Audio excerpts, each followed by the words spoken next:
Blood donation કેમ્પમાં 707 bottle blood એકત્ર કરાયું. દેશ સેવા ધર્મ કાર્ય માટે રચાયેલ તિલક ગણેશ મંડળના 11મા વર્ષની ઉજવણી અંતર્ગત મેગા બ્લડ ડોનેશન કેમ્પ યોજાયો. વાંસદા તાલુકામાં અદ્ભુત, અકલ્પનીય અને ઐતિહાસિક મેગા બ્લડ ડોનેશન કેમ્પમાં 707 બોટલ બ્લડ એકત્ર કરાયું. જાગૃત હિન્દુ મુસ્લિમ સમાજના ભાઈઓ તથા બહેનો અને વોરા સમાજના ભાઈઓ બહેનો મોટી સંખ્યામાં રક્તદાન કર્યું. ઇતિહાસમાં પ્રથમ વખત વાંસદાના તિલક ગણેશ મંડળ દ્વારા મેગા બ્લડ ડોનેટ કેમ્પમાં 707 યુનિટ બોટલ બ્લડ એકત્ર કરવામાં આવ્યું.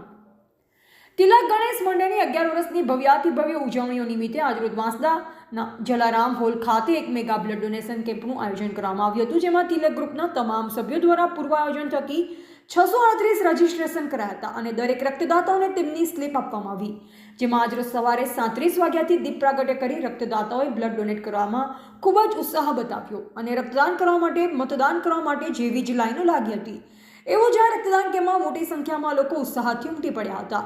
આ રક્તદાન કેમ્પ માટે 3 બ્લડ બેંકના સંપર્ક કરવામાં આવ્યો હતો, જેમાં Bilimora Lions club, NMP blood bank, Navsari Red Cross society તેમજ સુસુસરા બ્લડ બેંક સહભાગી થઈ હતી. તેમજ તિલક ગ્રુપે દરેક રક્તદાતાઓને ગિફ્ટો આપી સન્માનિત કર્યા. આ પ્રસંગે 261 વખત પ્લેટલેટ રક્તદાન કરેલ અને માનનીય પ્રધાનમંત્રી નરેન્દ્ર મોદીના હસ્તે સન્માન થયેલ યોગેશભાઈ ઢીમર દ્વારા પ્રાસંગિક ઉદ્બોધન કરી રક્તદાન કરવા માટે, સમજૂતી તેમજ જાગૃતિ લાવવા માટેના પ્રયાસો કરવા માટે દરેક નાગરિકને આગળ આવવા અપીલ કરી. તેમજ ગુજરાત રાજ્યના ભાજપ આદિજાતિ મોરચાના મહામંત્રી પિયુષભાઈ પટેલ દ્વારા પ્રાસંગિક ઉદ્બોધન કરાયું.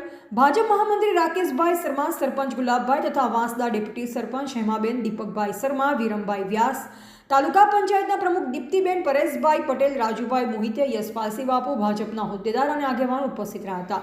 રક્તદાન કરવા માટે વાંસદામાંથી પહેલીવાર રક્તદાન માટે બહેનો તેમજ મુસ્લિમ અને વોરા સમાજ ઘણા બધા દાતાઓએ જોરદાર પ્રતિસાદ મળ્યો અને સમગ્ર તિલક ગ્રુપના તમામ સભ્યોએ સમગ્ર વાંસદા ગામના તમામ રક્તદાતાઓનો આભાર પ્રગટ કર્યો અને હજુ પણ ભવિષ્યમાં રક્તદાન કરતા રહે તેવી શુભેચ્છાઓ પાઠવી હતી. TVD ન્યૂઝ નેટવર્ક સાથે રિપોર્ટર રસીદ ભાણા, નવસારી.